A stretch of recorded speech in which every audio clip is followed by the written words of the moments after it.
able to speak to you about God's Word and the Gospel. And I appreciate the invitation once again. Tonight I'm going to be talking about the idea of letting your light shine. Now, you probably all know the child song, the kids' class song, "This Little Light of Mine. I'm going to let it shine. All around the neighborhood, I'm going to let it shine." And so on. Well, that's a pretty simple song. But I hope that you'll see tonight that the message of that song is profound and has profound implications.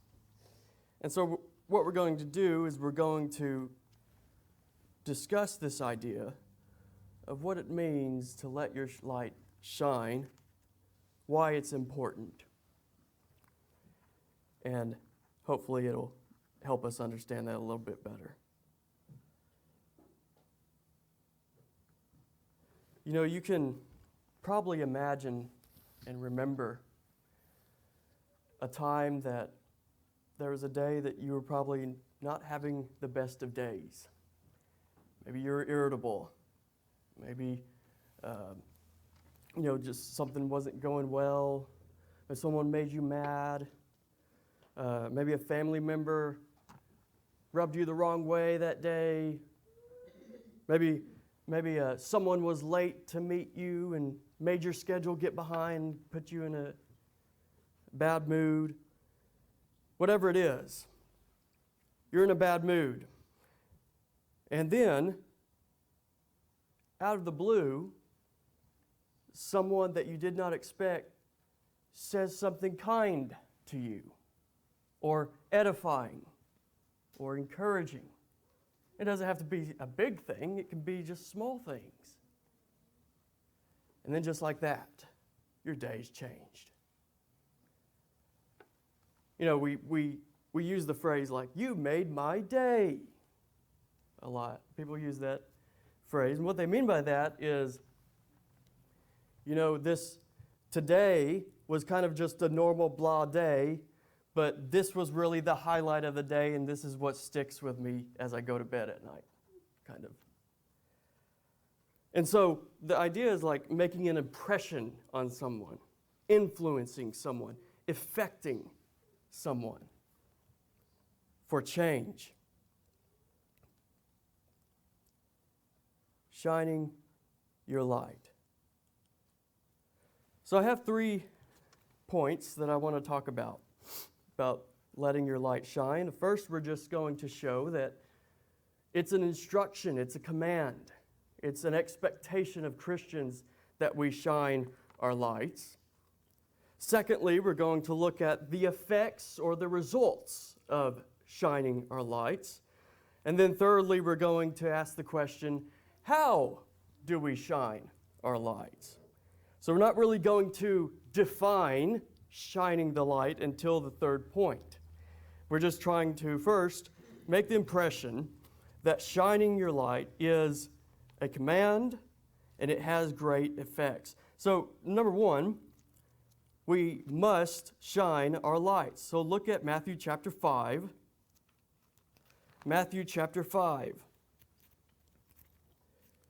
Matthew 5 in verse 14. Matthew 5, beginning in verse 14, on the Sermon on the Mount, Jesus says, "You are the light of the world. A city set on a hill cannot be hidden. Nor do people light a lamp and put it under a basket, but on a stand, and it gives light to all in the house. In the same way, let your light shine before others, so that they may see your good works and give glory to your Father who's in heaven." Let your light shine before others. That's the command. It's like an imperative. Do this. That's what he's telling us. Let your light shine before others. So, right there we see it as, this is something we have to do. This is something that God expects us to do. Jesus teaches us to do it. Okay? So that's a pretty simple point to be made. Now look at Philippians chapter 2. Paul uses similar language as Jesus about letting your light shine. And he doesn't really give it as a command, but he more speaks of it as if it's a given, like this is what Christians do. So look at Philippians chapter 2. Philippians chapter 2, starting in verse 14, it says, "Do all things without grumbling or questioning, that you may be blameless and innocent, children of God without blemish in the midst of a crooked and twisted generation, among whom you shine as lights in the world." So there, he's using the same language Jesus uses in Matthew chapter 5.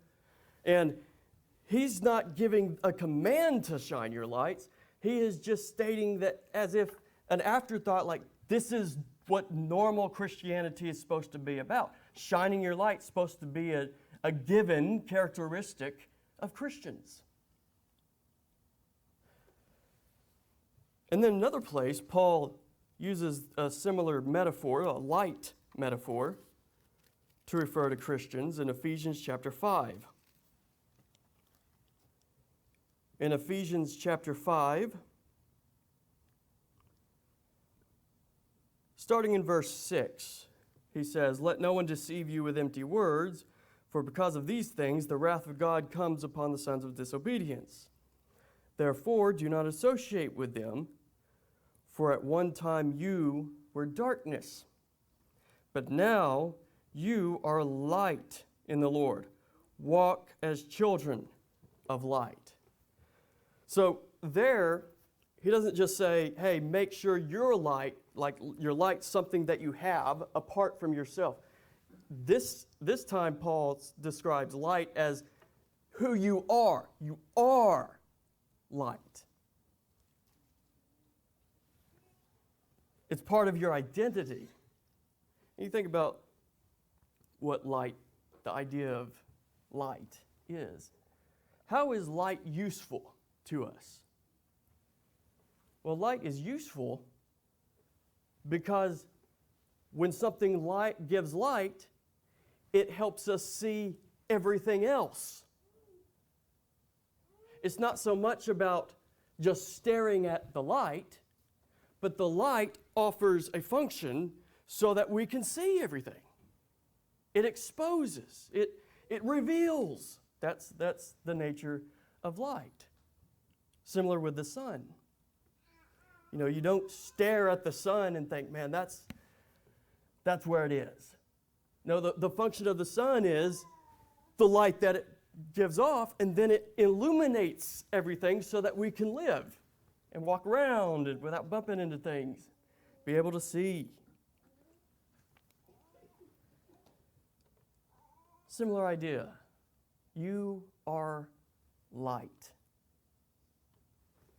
That doesn't mean you're trying to draw attraction to yourself. What it does mean is that you are trying to open people's eyes. You're trying to help people see something. Walk as children of light. What are you trying to help people see? Ultimately, you're trying to help people see Jesus, God, the reality of the gospel. Walk as children of light. So that's point number one. Let your light shine. It's a command. It's an instruction. It's not a suggestion. It's a demand from God. Secondly, what are the effects of letting our light shine? What's the big deal about it? What's at stake? Whether or not we shine our lights. I'm going to look at 3 passages here to illustrate some effects that the Bible shows about shining your lights. Look at Philemon. Philemon is one of those letters that kind of just get forgotten in the Bible because it's only one page. It's real small. And, those those one-page books in the Bible are oftentimes easy to overlook and forget about because sometimes they're hard to even turn to because they're only one page. So you gotta make sure you include them in your routine readings. But Philemon, just to get the context of Philemon, Philemon is Paul's in jail. He's a prisoner somewhere. He doesn't tell us where he's a prisoner, but some people think he was in Rome. Others think he was in Ephesus. We're not really sure. There's just kind of guesswork there. But he's in prison somewhere. And he's in prison because of preaching the gospel. And while he's in prison, he meets this guy named Onesimus. Now, Onesimus was a slave. He was a slave, and his slave owner was named Philemon. What Paul learned after meeting Onesimus and converting him to Christianity, he accepted the gospel, as the letter shows. Paul learned that Onesimus ran away from Philemon, the master, the slave master. Well, Paul really likes Onesimus, and he's really useful to him in spreading the gospel and for his ministry. So what Paul is writing Philemon here, who's the recipient, along with some of his members of his household, he's writing Philemon, and he's basically asking him to do one thing. He's asking him to please let Onesimus work with me. So in Paul, he doesn't want to just force Philemon's hand. So what he's doing is he's sending Onesimus back to Philemon, and then he tells Onesimus, you can kind of see from the text, Onesimus is supposed to probably give the letter to Philemon, and Paul is hoping that their relationship is reconciled and that Philemon gives the go and gives the green light for Onesimus to come back to Paul and keep working with him. Paul doesn't want to do that against Philemon's permission. He wants Philemon's consent.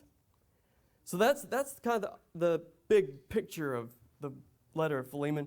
Well, in that context, as he is opening his letter with he opens with a prayer that he thanks God for several things about Philemon himself. So verse 4, he says, I thank my God always when I remember you in my prayers, because I hear of your love and of the faith that you have toward the Lord Jesus and all the saints.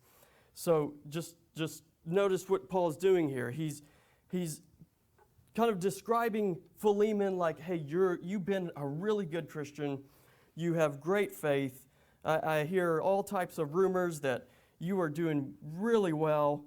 You're showing Christian love to the church there.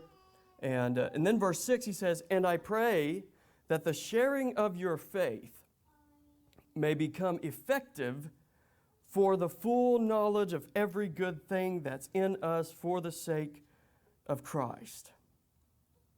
And so he moves from talking about Philemon's love and his faith in verse 5. He moves to, in verse 6, the idea of him sharing his faith. Sharing his faith. And scholars kind of struggle with exactly how to translate this, but what it looks like is going on is that Paul is saying, talking about sharing your faith, is that it has something to do with evangelism or spreading the gospel. And what he's saying to Philemon is, hey, I pray every day that you're, sharing this gift that you have, that God offers with the gospel. Sharing your faith. And he says, so I'm praying that you do that and that's happening. But he describes an effect that will have. So he says, and I pray that the sharing of your faith may become effective for what? For the full knowledge of every good thing that is in us for the sake of Christ. He doesn't just say, I am praying to God that you share your faith regularly so that people will learn stuff. He doesn't just say that. What he says is that the full knowledge of every good thing that's in us for the sake of Christ will grow. And so what Paul is saying here is, Philemon, you have the potential to affect people in ways you can't even comprehend. And you're doing a lot of that. And so he's going to kind of set him up to say, now please do this thing that's consistent with that character, sharing your faith to lead to knowledge of Christ and so on. Let Onesimus come back to me and help spread the gospel. So that's kind of the idea. So what we can see right here, as far as my main point, the effects of shining your light, well, in Philemon 6, Paul says that following Jesus, especially in how we treat others, leads to people growing in knowledge of God, leads to people coming to know God more intimately and more closely. In other words, our actions lead to other people's knowledge about God. Okay, so knowledge of God, and it's more than just head knowledge. It's also like a relationship knowledge. You know God. It's not that you just know some attributes about God. You know God. You are so familiar with the Bible that you know God, kind of like you know your spouse. Of course, that doesn't mean you're going to know everything about them. That's a given. But knowing is like a relationship term. Now, look over at 1 Peter chapter 2. Peter talks about influence, our influence on non-Christians. And that's kind of the same idea as letting your light shine. Letting your light shine is more of like a metaphor for be an influence. Be an influence in some way. Now, 1 Peter chapter 2. 1 Peter chapter 2 in verse 12.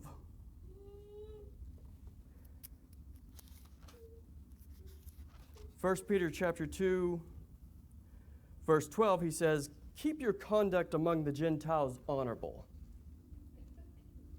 Okay, so there he's explaining to us, make sure you are concerned about your reputation among non-Christians to some extent. Why? He says, so that when they speak against you as evildoers, they may see your good deeds and glorify God on the day of visitation. So notice, it's kind of an interesting thing here that Peter says. He says, he's kind of zooming out of history. And he's looking at the big picture of history. He's looking at the end, the second coming, the day of visitation. And he's saying, hey, I want y'all to understand you've got to be concerned about how outsiders see you. And part of the reason why, the reason he cares to mention, is, yeah, they're gonna describe you as evil. There's going to be people who describe you as evil even when you're doing good.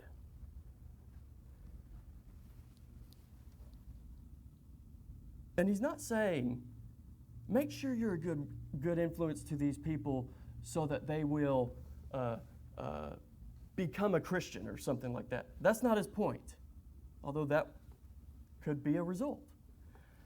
His point is so that something will happen at the second coming of Jesus. so that when they speak against you as evildoers, they may see your good deeds and glorify God on the day of visitation. Now, that may indicate that they convert between now and the day of visitation, and now they get to glorify God with the choir of the church at the second coming. Or it may be that they never convert, but on the second coming, they still glorify God in a much different way. And the way this is related to you as you are trying to keep your conduct honorable among outsiders, non-Christians. The way this relates to you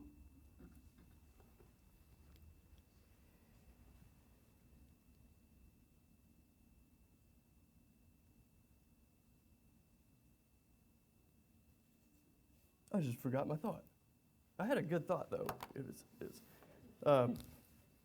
Let me see what I had right here.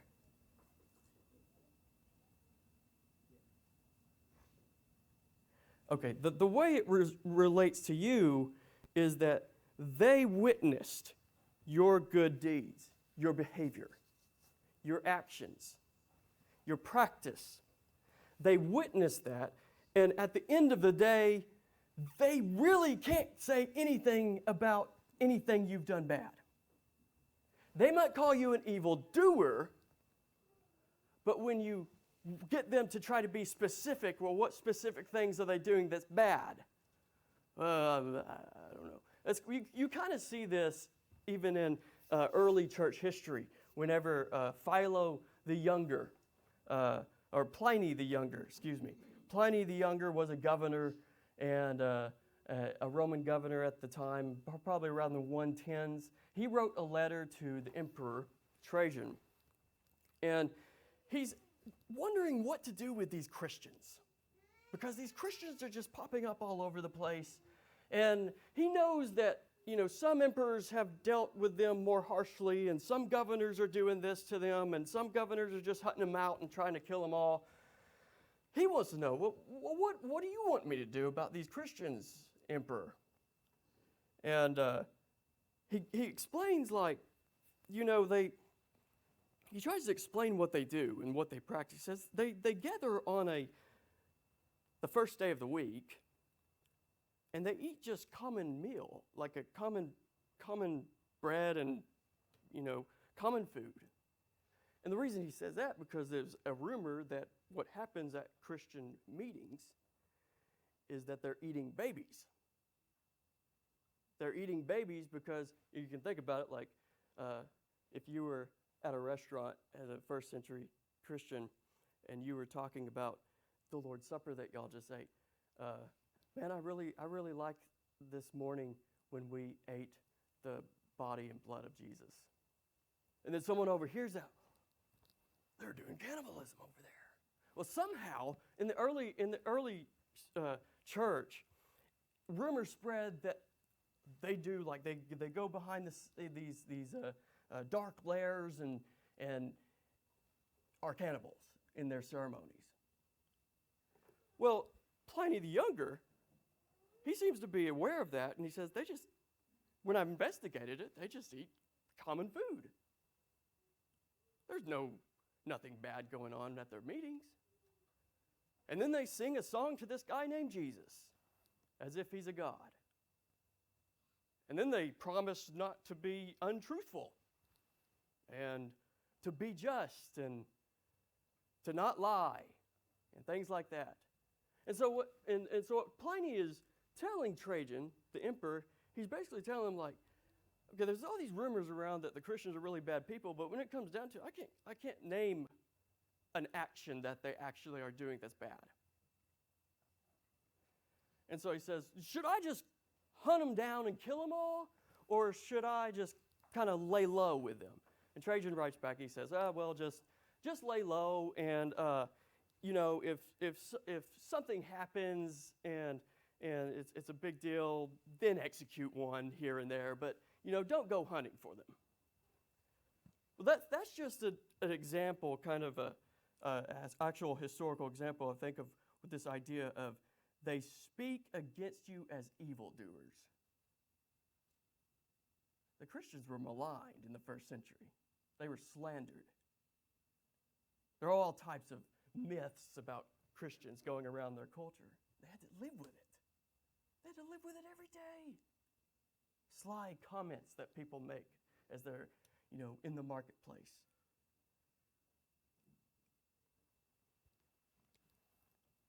Keep your conduct among the Gentiles honorable, so that when they speak against you as evildoers, they may see your good deeds and glorify God on the day of visitation. Let's look at 2 Corinthians.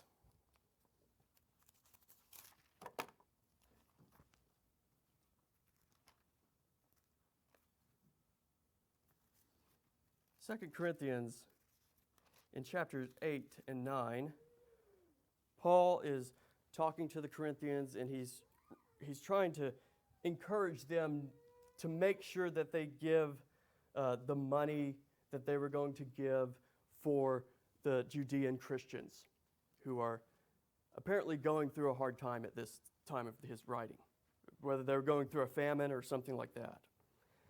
So Paul is going around to churches in the meantime, kind of fundraising, getting ready to take a lot of money back to the Christians in Judea to help them out. So he's telling the Corinthians, he said, okay, look, y'all promised to give some money for that purpose, and I just want to make sure you keep your word about that. They're counting on it, kind of thing. And apparently he got the sense that they were kind of, shaking about their commitment to give or something. But so he feels the need to encourage them to do that. Well, he gives a bunch of arguments why they should give and why they should keep their word to give and all of that. I want to look at, starting in verse 12 of chapter 9. Chapter 9, verse 12. And remember our bigger point, the effects of letting your light shine. Verse 12, chapter 9, 2 Corinthians. For the ministry of this service is not only supplying the needs of the saint, but is also overflowing in many thanksgivings to God.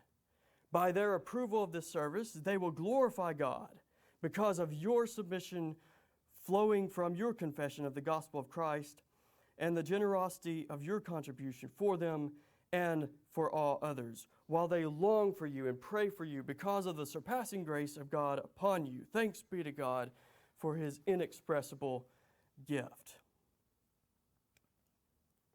Notice what he says in verse 12. So he's talking about the finance that he's trying to fundraise for these Judean Christians. And he says, okay, yeah, you're going to supply their needs.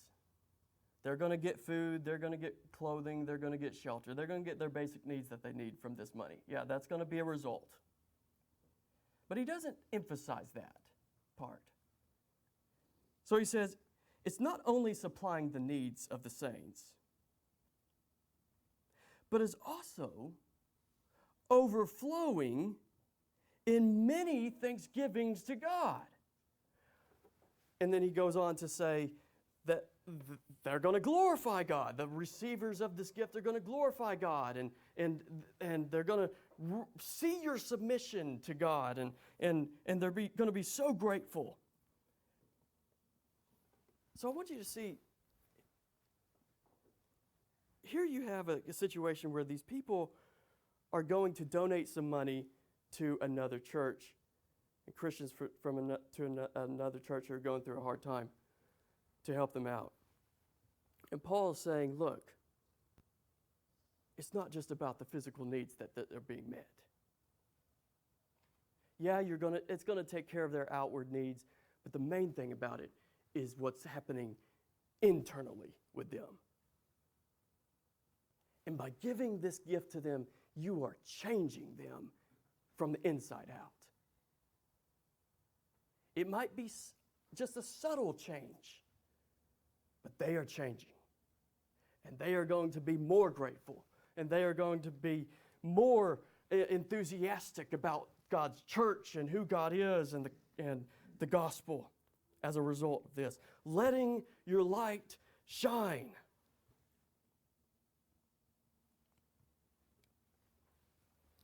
So those are some effects of the idea of letting our light shine. And thirdly, how? Exactly how do we let our light shine? We can throw that phrase around all we want. We need to let our light shine. Let our light shine. Let our light shine is good. Let our light shine is something you need to be doing. But at the end of the day, if we don't define it or don't explain what it means, then we are left with, we need to let our light shine, but I'm not really sure exactly how to do that. So that's what I want to tackle this time. How do we let our light shine? Look at John 8, verse 12 is where I want to start. John 8 and verse 12. John 8 and verse 12, it says, again, Jesus spoke to them saying, I am the light of the world. So he's using light metaphor again. I am the light of the world. But he's not just making a point about his identity. Yes, that's part of it. But he goes on to say what this means for you and me. He says, whoever follows me will not walk in darkness, but will have the light of life. Whoever follows me will not walk in darkness, but will have the light of life. So how do you get the light to begin with, and how do you keep the light to begin with? You follow Jesus. That's the number one requirement. That's the priority requirement of letting your light shine. You see, letting your light shine is not just about, you're nice to someone, you helped an old lady cross the street, and then she pats you on the back and has a nice day. That's not, that might be included in letting your light shine, but that's not the extent of it. The core of letting your light shine is that everything you do is motivated by your loyalty to Jesus and your devotion to Him. You are following Him. That's why you're light. So you have to keep that as the foundation. Now let's talk about some specific things that are mentioned about influencing others, especially outsiders. Look at 1 Peter chapter 2. 1 Peter chapter 2. We already looked at this just to establish the fact that Peter tells us to keep your conduct among the Gentiles honorable, and then he says, so that when they speak against you as evildoers, they may see your good deeds and glorify God on the day of visitation. So keep your conduct honorable among the Gentiles. And by Gentiles there, it can be just non-Christians. That's the idea. Or pagans, not non-Christians, outsiders. Keep your conduct among the Gentiles honorable. Okay, Peter, but what exactly do you have in mind? What do we need to be doing to do that? Well, whenever you're doing Bible study, and this is an old principle that gets tossed around a lot, and is a good principle to follow. When you're looking at reading a verse in the Bible and you're having a hard time understanding what it means, or maybe you think you know what it means, always read the verse before and always read the verse after. And if you have time, read the whole thing. Read the whole book. Because that will really give you the context. So let's look at verse 12. What did he mention? What did he tell them to do right before verse 12, right before he gets into talking about keeping your conduct honorable among Gentiles? Well, he says, verse 11, Beloved, I urge you as sojourners and exiles to abstain from the passions of the flesh, which wage war against your soul. Keep your conduct among the Gentiles honorable. So that's how it segues into that.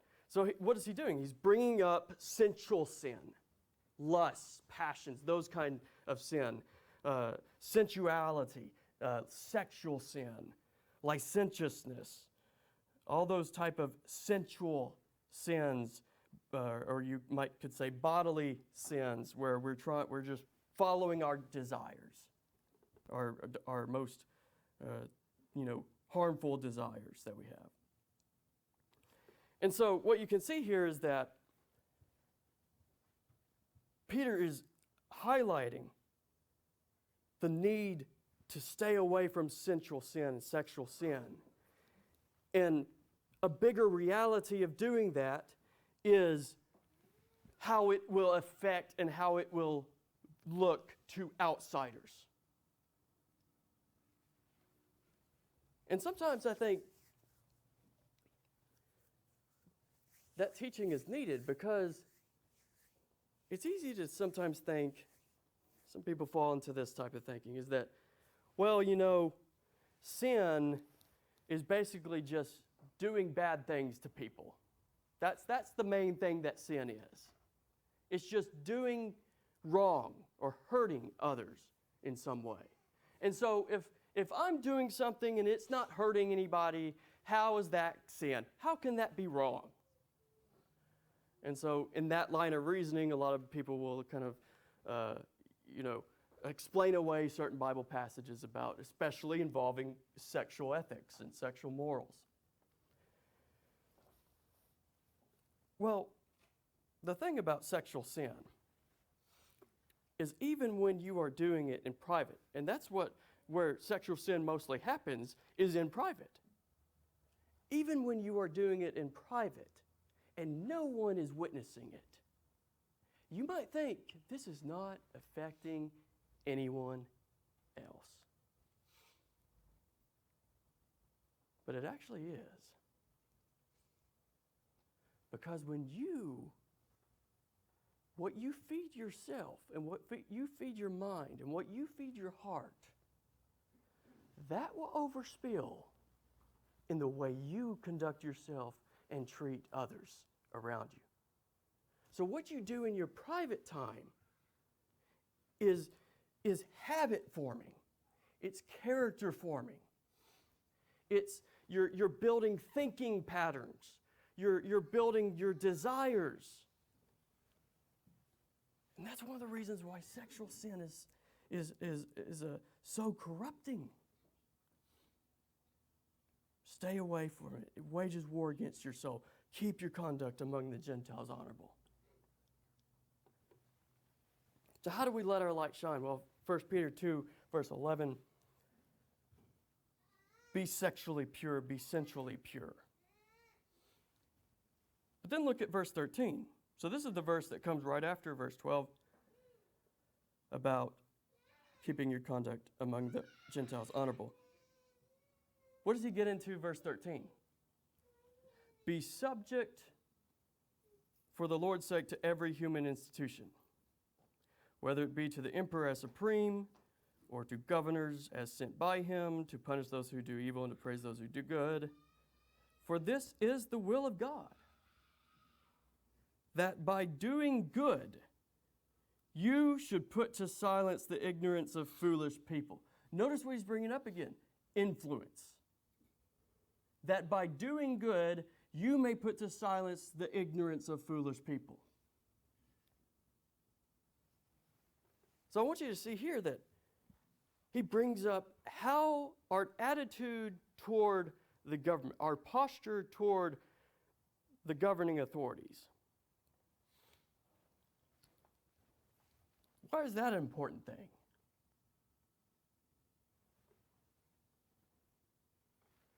Because for some reason, and it's been like this in all history, is that coming down to, with politics as far as getting real devoted to a person in politics, or being very against a person in politics, and being vocal about it, and constantly complaining about it, and all of that. Peter's concern is, I want people to just see you doing good. I want people to be seeing that you are doing good and that it silences the ignorance of foolish people. Your good actions and your quiet good actions are doing something to the foolish people around you who are getting all sucked up into this rage and in bitterness and covetousness and all of that.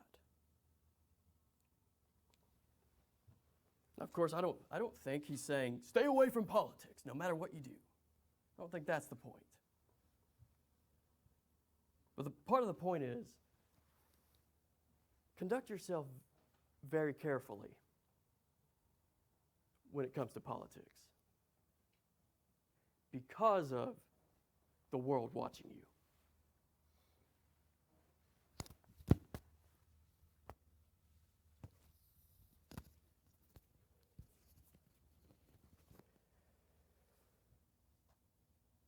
So how you talk about and how you treat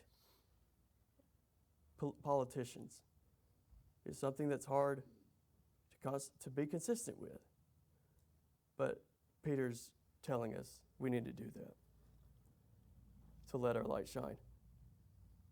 Another place, another specific way to let our light shine is Philippians chapter 2. Philippians chapter 2. In verses 14 and 15. So verse 15 is where he mentions that shine as lights in the world, among whom you shine as lights in the world. In verse 14, what does he talk about? Grumbling, complaining. So he says in verse 14, do all things without grumbling or questioning, that you may be blameless and innocent children of God without blemish in the midst of a crooked and twisted generation among whom you shine as lights in the world. So he brings up this idea of shining in lights right after, shining as lights and letting your light shine, right after he talks about don't complain. Don't be a complainer. Why? How do those go together? Well, there's something about complaining that's unattractive and can be annoying to a lot of people. Even worldly people a lot of them don't necessarily like complainers and being around a complainer who always just has negative things to say about everything. Well, this is not good enough, or that's not good enough. That gets old really fast. When I was working a construction job, I worked for it for about a year, and I was around the most ungodly people you can imagine. And it kind of opened my eyes to just how sinful people could be. And so the guys I was working with, they were far from a Christian. But one thing I would do is I had the knack for thinking that I had a better idea than the higher ups. So sometimes I'd say, well, why don't they do this? This would be way better if they made this policy instead of this policy, and so on and so forth.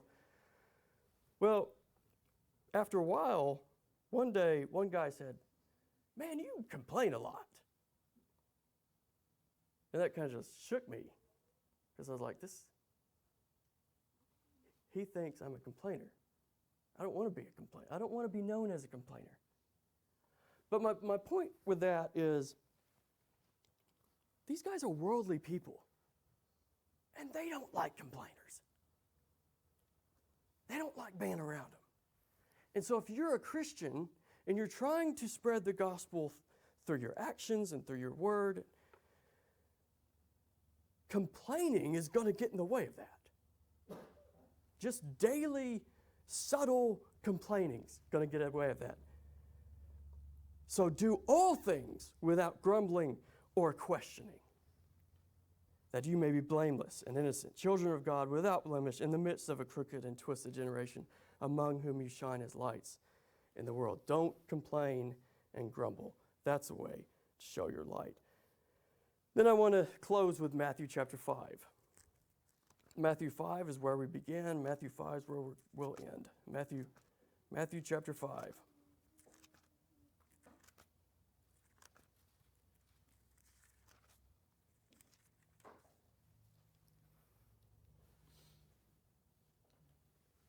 Again, we're asking the question, how?